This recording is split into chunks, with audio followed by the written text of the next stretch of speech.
Hey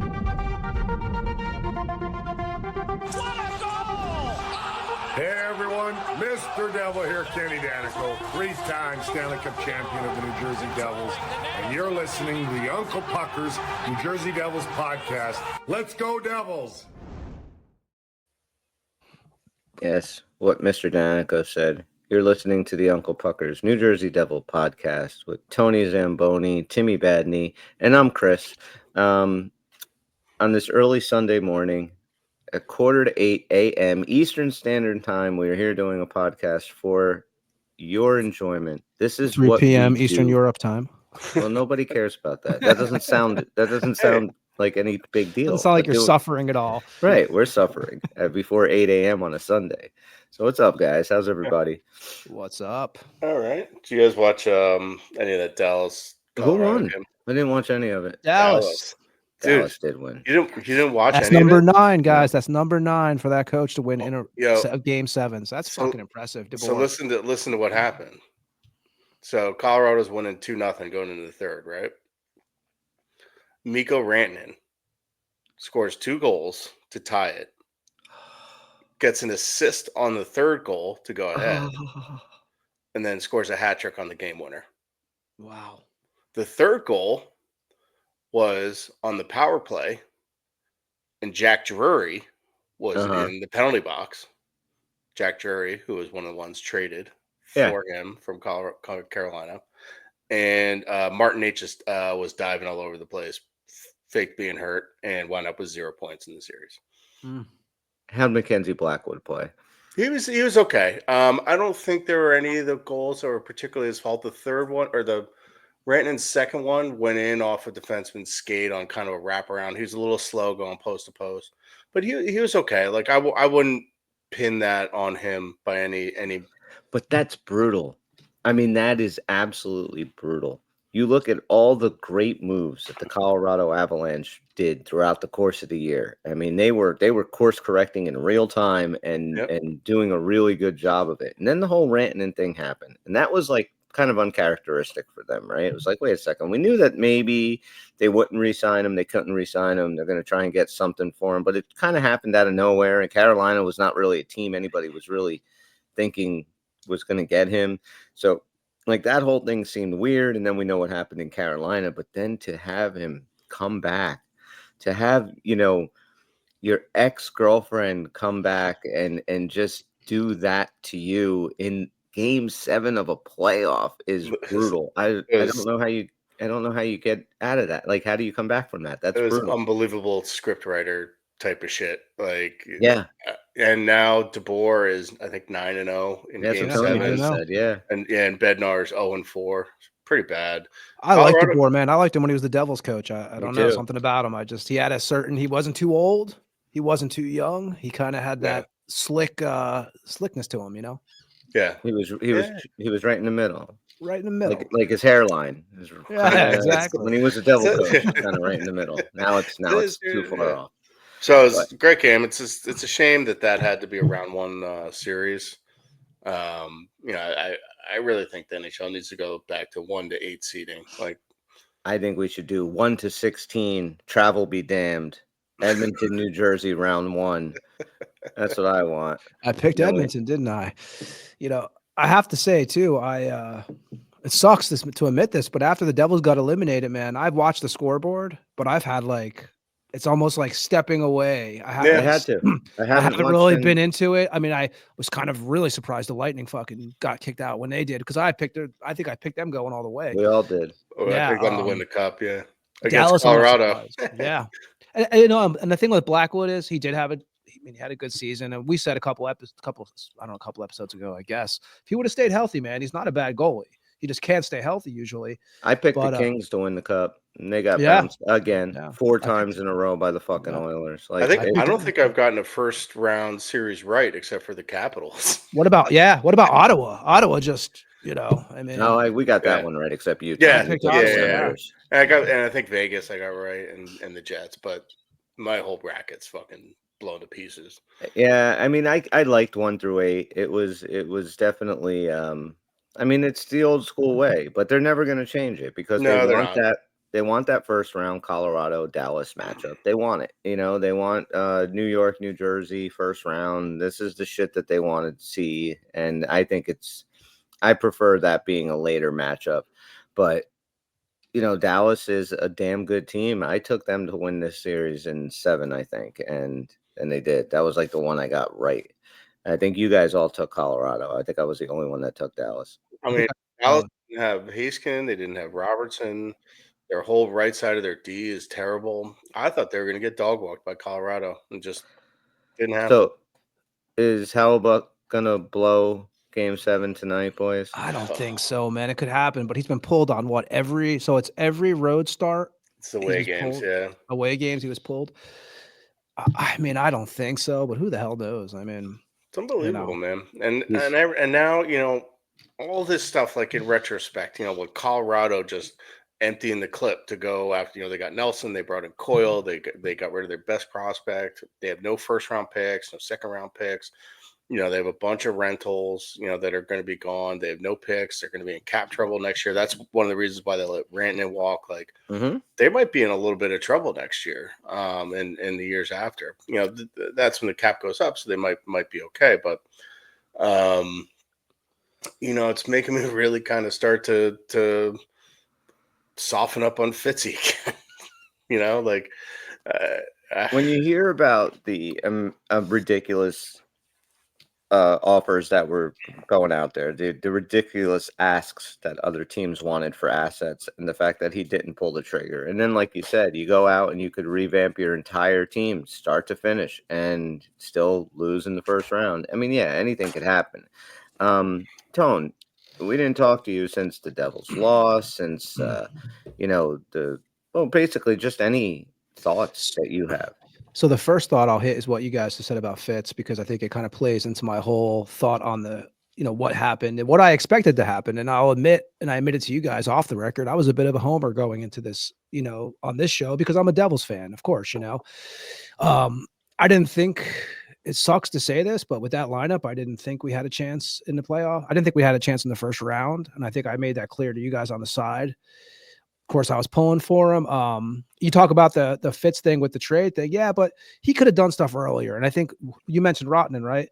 Like, there could have been moves made way prior to the trade deadline. There had to be things done. And I actually listened to, Tim, you may have listened to it too. I listened to the Ken Danico interview this week, and he made a comment about Lou, certain things. And he did say, in this league, you have to give to get. And if you're trying to keep all your ass, your cards, you're not going to get those players you need. So maybe Fitz should have moved off of some of the guys that we like, not the Hughes, not the Nikos, but maybe a Mercer should have been sent out and stuff, I mean, and when Danico said that, I really started thinking to myself, I was like, it's right. You're not going to get something good for nothing. And but there's also, I agree with 100%, but there's also value to be thought of. Like if he had gone out and given away Mercer, Nemec, a first round pick to Nashville, and just gotten Ryan O'Reilly, and the same thing happens in the first round with all the injuries, like, we would be calling for his head for giving that shit up. That's the risk you take. Right. Yeah. Now, my whole thing is there's nobody on this team besides, and I'm going to tell you guys right now, honestly, 100%, these are the only guys on the team that I would care if they left. And that's Markstrom, Luke, Jack, Brat, Timo, Nico. Yeah, it kind of ends there. I don't care what obvious, he does this offseason. Get rid of everybody. We have to revamp the entire bottom six. Hamilton has to go. I agree. That it absolutely has to be priority one, to move Dougie Hamilton to Vancouver with whatever the hell else they want, and bring Quinn Hughes here. Because I think that's going to become a real thing, a real story with real teeth. And I'm curious, what do you guys think of this? I mean, that's going to be a massive package. Or speaking of massive packages, here's our next read. Slongs are us. Hang on a second. Or that's the magnifying glass episode, Tim. We're doing. You're doing over there. The light switch episode. But that's about 4 inches, right? Yeah, if you measure it twice. Yeah, I measured from the center of my back. Small hand. Um, Jesus Christ, these morning shows are always chaotic. Mhm. It's a massive package, and who knows if Vancouver wants a whole bunch of, some kind of second tier shit, or if it's a 1-for-1. And I think that 1-for-1 would probably be just for Brad. That's I think in terms of, because Quinn only has two more years on his deal, and Brat has, I think, like 6 years left on his deal at a very good number. So I think that would be probably somewhat good value for them. Maybe we throw in a pick on top of that. I think But Vancouver would want more, a little bit at least, for yeah, some reason. maybe. Talking about And a Norris Trophy, perennial Norris I Trophy get it. I get it. But nominee. Vancouver's also about to tear it all down, and they're going to be able to put Brat with Pedersen. And again, it's how the contracts line up. Quinn only has 2 more years on his Mhm. deal, and Brat is cost controlled for a while. That matters a lot to these GMs, especially if Vancouver's tearing it down.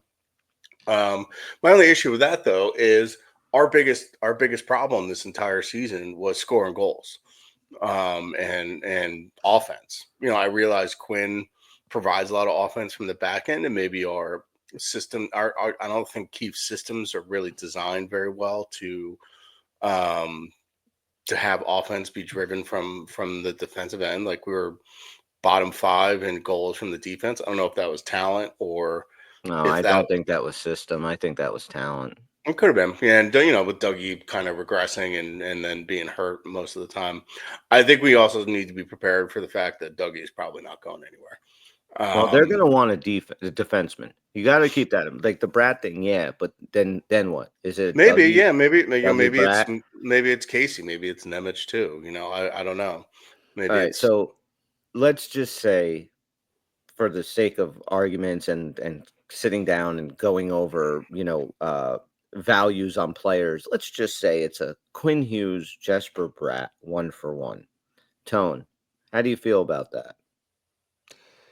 I mean, I would do it. Like I said, I think that they're going to want a little bit more, and I do like Jesper Bratt a lot. But I think that, you know, I think that Quinn Hughes can become a big player when you need him, and sometimes with Bratt, even though he's doing shit all the time, if you look at his numbers, he is always, he's always got some stuff going on, but he kind of flies under the radar sometimes. I don't know if I'm the only one that thinks this, but no, you're it's, not. and I like Bratt a lot. I think it will be fun. Obviously, I think Luke. What do they say? He's maybe one of the top 5 in the league. I Luke? mean, how could you argue with You mean that? Quinn? Quinn. I mean, yeah. I mean, and with Jack and them, I think it would be for the Devils. It'd be great marketing wise, of course. I mean, but Based on the game that Makar had last night, he wasn't very good. I think Quinn might be the best defenseman in the league. well, Well, there's something more important too about this whole thing. Like, if Quinn was to come to New Jersey, you can't have 2 number 43 Hugheses out there. Poor Luke. He's going to get screwed. He's going to have to wear another number, and that's kind of messed up. So what number do you pick if you're Luke? I go 48. I was gonna I say maybe 42 because I'm thinking Mariano, but Oh, What's okay. All right. I like some that. greatness. We'll go the closer. I like Yeah. it. All right, we'll go 42. 63 and a half. He goes right between him and Jack, right? No, I think actually, I guess there's family number that Quinn and Jack wore at the U.S. program was number 6. So I think that's probably what he did. I think that was like their mom's number at the U.S. team. So I think he'd probably go number 6. But When did guys start wearing zeros? Did you guys ever know? Like, I don't know. Like, when did I started noticing zeros? Maybe 10 years ago in baseball and stuff. When I would go to some of the games, like, what? I think that is the stupidest. Like, when did this start? The number 0. Well, I know in the NFL it started about 2 years ago, 2 or 3 years ago. They started doing the allowing people to wear number 0. I'm not a. What do you think of it? Do you think it's? I think it's stupid. I do. It's like 0 or 00. Like, that's the bat boy. That's not. Yeah, that's a number. That's a number like I would try to wear when I was like 11. Yeah, I love single numbers. Yeah. Like, if I was a player and I was decent enough to wear, I think single numbers look great, but 0 is just. Yeah, there's something. I don't know what it is. It's kind of, I don't know if it's my kind of OCD, but there's something kind of aesthetically pleasing about Taze and McCarr wearing number 7 and 8 and being D partners. There's I just something about it, like seeing the low number defenseman. I yeah like that. That's how it should be. Danico 3, Stevens Yeah. 4. Luke 43. Come on, yeah man. Paul Martin 7. Yeah. Well, wasn't Rafalski? He was But 28. the other issue Niedermeyer with was Quinn, 27. Was the other Pandolfo issue with 20? Pandolfo Who? was what, 20? Pandolfo was 20. Yeah, he Pandolfo was was 20. 20. Yeah, Madden was 11. Yeah, I know Mike we're talking Peluso, about number 8. Mike Peluso was there 8. you go. There you go. Zach 21. Parise is number 9. Yeah. Yeah. Trader. Number 5. Who was number 5 back then? Colin White. There you go. All right. The only issue with Quinn is that we probably have to move off a lefty too. We have Luke Siegs and Dylan under contract. All of them have, or I'd imagine Luke's about to get a no movement clause with his extension. Pretty certain Siegenthaler and Dylan do as well. I'd hate like Siegenthaler. I think he's probably in that untouchable-ish group. Look, when you have to also keep in mind, like if you're bringing a guy like Quinn Hughes in, you're doing it to bolster your D core. To get rid of Siegenthaler is just like a like you say, 2 steps forward, 1 step back kind of thing. Like you make Hamilton that piece to kind of move, not see. Yeah, I'm talking lefty I know righty. you're talking the I'm sides. very like I think and I think the Devils might be a little bit like that too, is they think very strictly about lefty righty. It is really difficult on the defenseman. I think Quinn's probably fine and can adapt pretty well. I mean, he's fucking nasty, but it is difficult to play D on your offside. And it's going to have to be Quinn's call. Like we're going to have to hear Quinn say, or Quinn's going to have to tell Rutherford, look, I want to go to Jersey, make it happen. Like that's the only way this thing's going to happen. Maybe that was on. Maybe he did, Chris. Maybe there's kind of like a little thing there, like putting it out there. Kind of like laying out the cards, saying, "Hey, this is a." And Rutherford also said, because it came out that Quinn and Tocchet were like super tight, and Quinn really liked Rick Tocchet, and now that Tocchett's not going back, Rutherford had said that he reached out to him, told Quinn, I guess in a voicemail, and he hadn't heard back. He's like, usually he gets back to me right away, and I haven't heard yet. So I don't know if that was Quinn kind of just digesting everything like that happened there this year. It's a shit show. It's going to continue to be a shit show. And now the one guy that you really like that had your back, the head coach, is not coming back. Yeah, you might be right. One of the funniest things I saw is one of those Instagram hockey accounts. Is like a picture of Quinn, and they have like ridiculous headlines on them. It's like, didn't return phone call. It's like, what have we become as a society? That's right. But Rutherford made a point to let everybody know that this is not. Yeah, I think that happens often. I mean, I think Tony's exactly right. He's preparing the Vancouver fan base that Quinn is going. And then they also later said, more specifically, he was like, Quinn has 2 years left, and in a year and 9 months, if we haven't figured out an extension, we're going to have to do something. Yeah. So that's more specifically and more pointedly saying, like, yeah.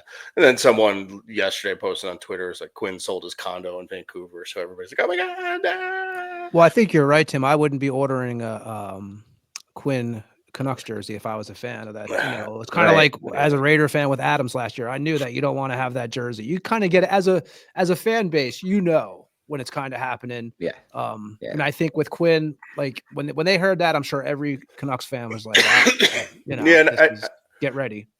And in terms of of a trade, there are 2 kind of comparable trades that have happened recently. One was Erik Karlsson getting traded from Ottawa to San Jose. Yeah, but you're frozen. Totally frozen. You're totally frozen. Totally frozen. You're pretty handsome. But you got a good look right now on there. I gotta say, man, it's like you got your good side on that freeze up. You look like you're about to tell me you're disappointed. He looked like he was about to tell me he was very disappointed. Yeah. And now got lucky. He didn't have the mouth wide open look, or the. Now I don't even have the picture. I know that's or the Tim Stroke photo. Well, it's gonna have to do the rest of the show like this because I can't X off and come back because then it'll stop the entire show. So all right, go ahead. Finish. Yeah, so there are 2 comparable trades. I forgot what Carlson's was, but Another trade that I think would be similar is the Matt Kachuk from Florida, between Florida and Calgary, where Florida gave up Huberdeau and Uyghur. You know, the point production, Huberdeau is over 100 points. Uyghur is one of their best defensemen. So I think that actually can be used as sort of a comparable to this. So, and damn, Tim, with Kachuk, like think of like I heard it a few times from people who are like, well, it matters what Kachuk's going to come back. Well, yeah, Florida, they showed. I mean, they're yeah, they're a dangerous team. And Quinn has no trade protection, so if it gets really bad in Vancouver, I mean, Rutherford could theoretically, he probably won't, but could tell him to go fuck himself and trade him to San Jose or something like that.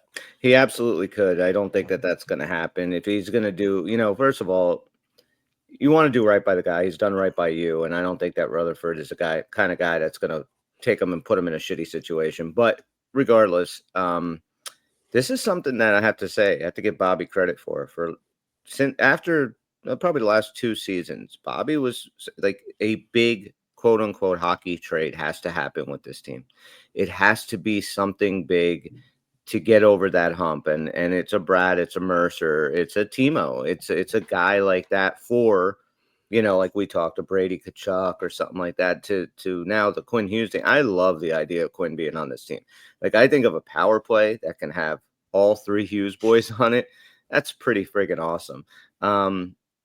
So yeah, I mean, I would love to see it, but since we don't have a ton of time, any other final thoughts, you guys, on the Devils before we jump into one other subject? If I'm the Devils, I'm making a promo video with Nemeth scoring that goal in the playoffs, and some good Mercer photos, and that's what I'm shipping. That's what I'm sending to teams to try to. I think now's the time to move some guys, man, if you can, because you kind of now you're saying, oh look, Mercer came through in a big game, and not Mercer, but Nemeth.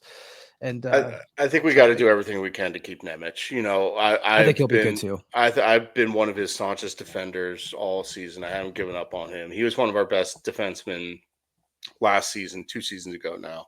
I think he was just a little off this whole season, lacked some confidence. The injury at the beginning of the year fucked him up, but getting that confidence back, like, man, he was good. And now you can't blame him for bitching, right? Because that's his heart. That's what he wants. Yeah, and Europe, in Europe, and this, like like in soccer or football, sorry, they're a little more forthright and transparent about their commentary to journalists, and I think that's kind of the style that he made those comments in. But if Kovacevic now has to get knee surgery and said he's probably not going to be ready for the beginning of the season, that hurts our right side now. So that's why I'm kind of thinking, again, it's a short-term, long-term thinking where we may have to hold on to Dougie and hope he bounces back, and hold on to Nemeth, and that right side will be, Pesce, Kovacevic, Nemeth, or Pesce, Dougie, Nemeth until Kovacevic gets back, and then who knows what.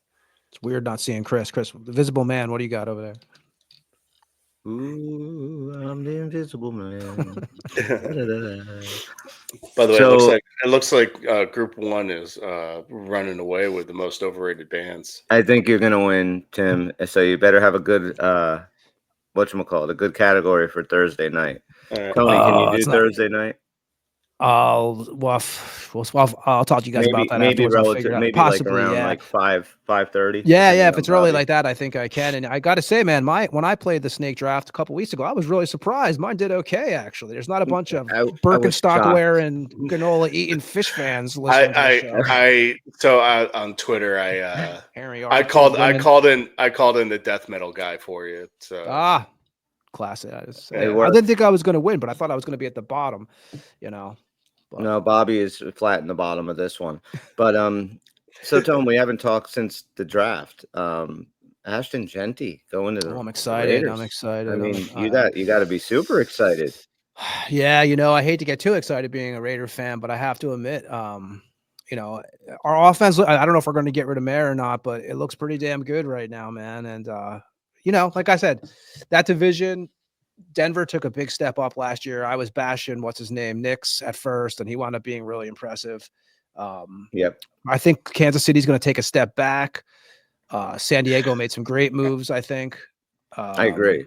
I think the You Raiders are don't going to think be tough, though. Kansas City's going to take a step back, Tim? No, I do think they will. No, No, but Tim made a face when I you just said that. it's He's a like Ravens fan. no, but it's murderers. just like I will never ever count Kansas City out until Oh, yeah. until they're out. You know, Well, it's just I think they're the you know I don't know, for lack of a better comp, it's like the Washington Capitals. It's like everybody thought they've been dead for the past 2 years, and here they fucking come again. And they look good, huh? It's crazy. Yeah.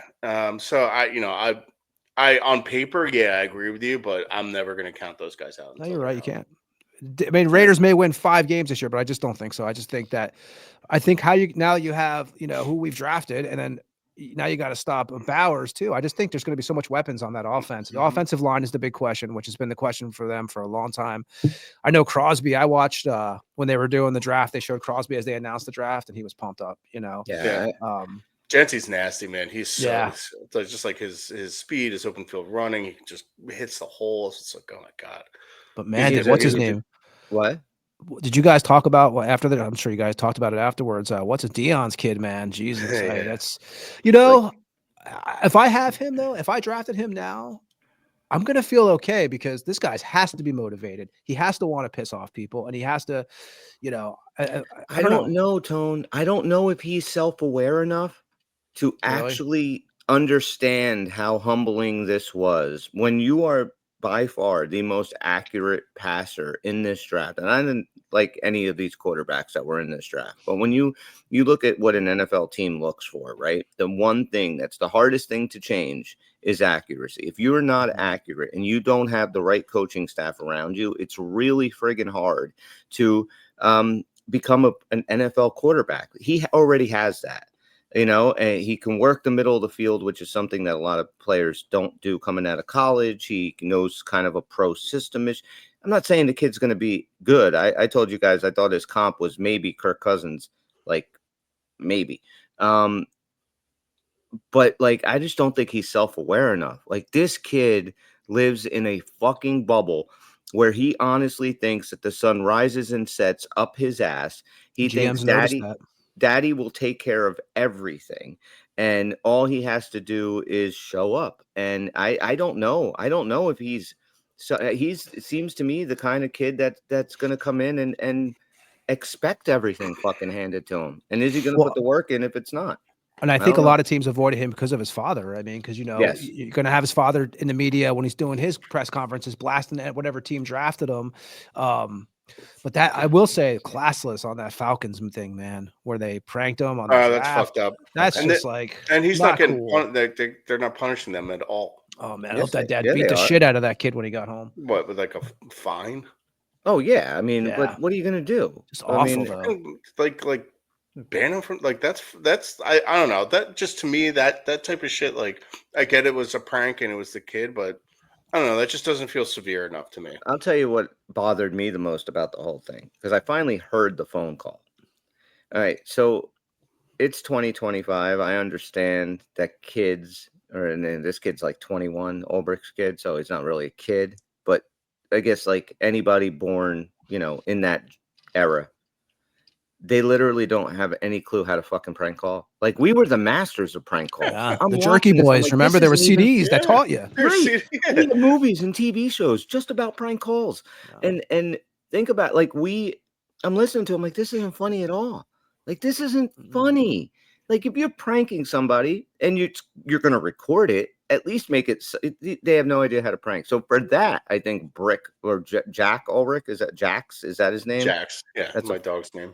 Yeah, if you're not a dog or a character in Mortal Kombat, your name shouldn't be Jax. It's bad enough this fucking moron has to go through life like that. So I mean, Jax it was fucked up. I know. Call him and like pretend like, or you think it's Domino's or something like that. Like that would have been fucking funny. That would have been funny. It's just mean. It's just it was mean. It was mean. Yeah, it's just and it was intentionally mean, and not to make assumptions, but it was certain characteristics of both of them that lead me to believe there were some other motivations there.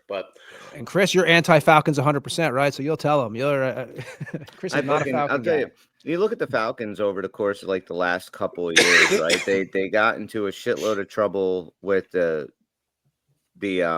tampering with Kirk Cousins coming there from Minnesota, and then the whole drafting the Michael Penix thing and what it kind of the disarray that caused, and then this bullshit with Ulbrich. Like they went from like at one point a very well run organization to now, in my opinion, one of the worst run franchises in the NFL. Like they're just a goddamn clusterfuck. So no, I don't like the Arthur Blank is kind of like a weird derivative version of Jerry Jones a little bit. But he's actually a really good owner as far as giving back to the fans and stuff. He keeps they have ticket cheap prices cheap, and he does all concessions are cheap. Chris, I don't know if you've heard that, but for Falcons games, they have food on the menus that they have the $3 hot dogs. They make sure they have at least one or two items that the average family doesn't spend $500. We went to the Bucs game against the Raiders last year. My wife paid like $35 for a Jack and Coke, basically double or some shit like that. It's insane. You're allowed to bring a cooler into the Braves, where they play. Like if you sit in their bleacher section, like, you can bring a cooler in. Like what other baseball team lets you bring a friggin' cooler in? The Rays, you could bring sandwiches. You can actually bring. It's the Rays. Yeah, the Rays actually, you can bring sandwiches from the grocery stores there, which is I don't know if they still do that, but that's what they always did at the Trop. And I thought that was awesome because you don't have to like pay the concessions. You could bring your own bag. They just check it. That's it. That was actually, I don't know if you guys watched the Kentucky Derby yesterday or give a shit about horse racing. I didn't watch it, but I've been out since Mr. Red. I used to go to the Preakness a lot in Baltimore, and that was one of the cooler things you used to be able to do. And like the Preakness isn't in the greatest neighborhood, but every year, these houses, it's $50 to park a car in their front yard, and all these kids had this sort of cottage industry because the infield at Preakness, like the infield at horse races, is kind of like a chaotic fucking mess. And you could bring your own cooler in with whatever you want, and so like the kids in this neighborhood, you'd give them $10 to drag your cooler into the Preakness for you. It was pretty cool. But then they stopped allowing people to do that, and they kind of cut off this whole income stream for this neighborhood. It was the sort of ripple effects of that type of stuff. But I used to do all of or a lot of the Mercedes-Benz sports marketing stuff. So I was involved in that stadium deal when Mercedes moved from North Jersey to Atlanta. And it was pretty interesting. And Arthur Blank was actually like, I met him once, and he was like a really, really nice guy. He was a really nice guy. But he hired to be the CEO of his foundation, the Mercedes-Benz CEO. So the Mercedes-Benz did that deal with Arthur Blank to be Mercedes-Benz Stadium. And the CEO of Mercedes left Mercedes to go be the CEO of the Arthur Blank Foundation. Yeah, I mean, I know he does a ton for Atlanta. My sister lives there, and so he's a good owner. But I think his problem is he's like 106 now. I think that's the issue. So you have a power struggle going on, like a lot of older owners and stuff do. And I just think they're a shit run organization. I think it's when you're one of those NFL teams or NHL teams or anything, and you're that well-run organization, you're always going to be in the mix. I mean, to have ownership that gives a fuck is so big. You can't win without it. You cannot win without it. And that's another thing that kind of worries me with like the Harris. Like, are they going to be too preoccupied with the new stadium deal in Washington for the Redskins or the Commanders? Are they gonna, you know what I mean? Like it seems like it's all Commanders, and not so much Devils and Sixers. Yeah, and you could, and for what I'm obviously not a season ticket holder. I know a lot of people, that I see in Facebook and Twitter, and kind of the benefits of season ticket holders are kind of starting to get less and less, and a lot of the concessions around the stadium are closed on game days. And I feel like that is kind of where you're starting to see that care. I think the Devils are always going to spend to the salary cap, like on players. But I think where you're seeing the kind of cost cutting and corner cutting is like in the actual fan experience. That makes sense. All right. I got to go because unfortunately I have to work. So we're going to come back in another couple of days, go over some more shit. So what do you guys think on a scale of 1 to 10? 10 being this is definitely going to happen. 1 being you have a better chance of seeing Moses. Does Quinn Hughes become a New Jersey Devil this summer? Scale 1 to 10. What do you guys think? Tony? This summer, I'm going to go 5 altogether. I'm going to say he's eventually be a Devil. But I think this summer, about a 5. Okay. I think at this very moment, with the season still going on, I think it's still pretty low. I think I'd say a 2.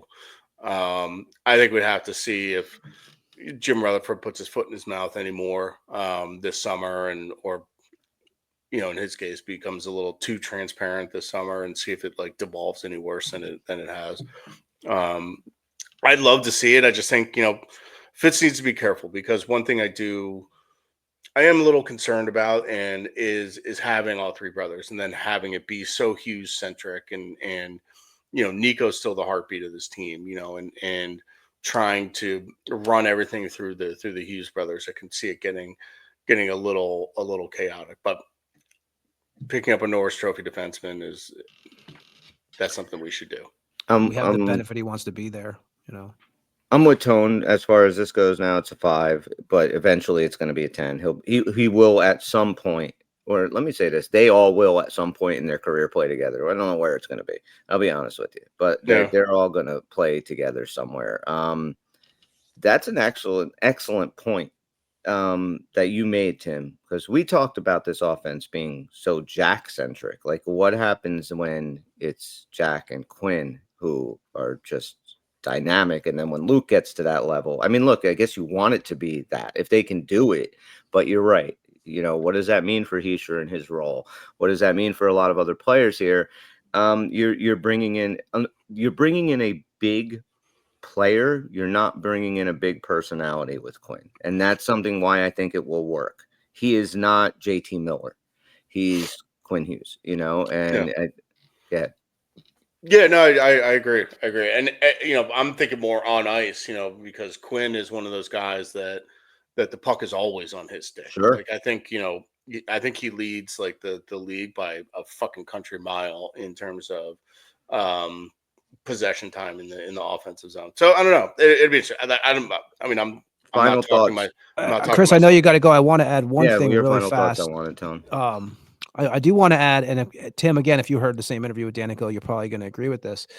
He made a very interesting point about Jack realizing that he doesn't have to do certain things on the ice that are going to lead him to injury, that he has other people that can do that. And I thought that was a great point. We could talk about more of that on the next episode, but I thought, I don't know if you heard that, Tim, but I really thought to myself, I was like, yeah. Jack doesn't have to go to that corner sometimes. He doesn't have to. And I think that's a problem, Cam and Strick? It was a good interview. He made that point. He's like, Jack's in situations sometimes that he doesn't have to be in, and he understands because the kid has so much heart. He said the kid's just chomped. Even right now, he was talking about like not being in the playoffs was killing him. So I really took that point. I thought it was a great point, but so what was the question to me though at the end? No, it's just your final thoughts on the Devils, whatever. Hey, like I said, you guys know I was not too confident after Christmas. The injuries killed us. Let's be honest. How do you got 6 guys out like that, and it just kept on. If we would have kept on going on, I think we would have had a Utica roster by the end of the second round. Yeah, it was a nightmare season. 2 seasons ago, we had 0, if you remember, injuries. Yep. We were like, oh my god, this is great. Well, now we got the backside of it. Additions have to be made. If you don't make the additions, you're going to be in the same boat next year, because I believe the team as it is now, even with the health, I'm going to say this, and it's going to be like, and I love my Devils, but even with the team healthy, I still think you got to make 1 or 2 moves, and I think you got to get rid of. When I say get rid of, I don't mean it in a mean way, but if we can move Hamilton and guys like that, I think it'll benefit the team. And Tim, I do like Hamilton too. I just think it would be best for the Devils if they can move him. I mean, I love Dougie. I think he brings a lot, but he's always hurt. It's 3 out of 4 seasons he's been hurt, and just we can't have $9 million sitting on the shelf if he's not going to be healthy. Yeah. That's my reason why I think he's still an incredibly productive and important person on this team, and I think he was really, really badly hurt still in the playoffs. But Nico showed what a pimp he was too, man. Even though with the chips down, so that was a promising thing that we saw from him this year. I absolutely love Nico. Sure. Hey, there's my name. I put that up. It's weird, Chris. It's hard not to talk when you can't see. You don't realize when you can't see the person. It's hard to know when they're going to speak and stuff. So yeah, we're going to be back, like I said, in a couple of days. If you guys are listening, you know what to do: the likes, the subscriptions, the downloads, all the other bullshit. For Tony and Tim, I'm Chris. We are the Uncle Puckers, and we'll see you when we see it. Thanks for hanging out with us. This little power play episode on Sunday morning. If you watch this live, get a fucking life. That's nice. 3:30 here. Hey, listeners, you're so fucking stupid.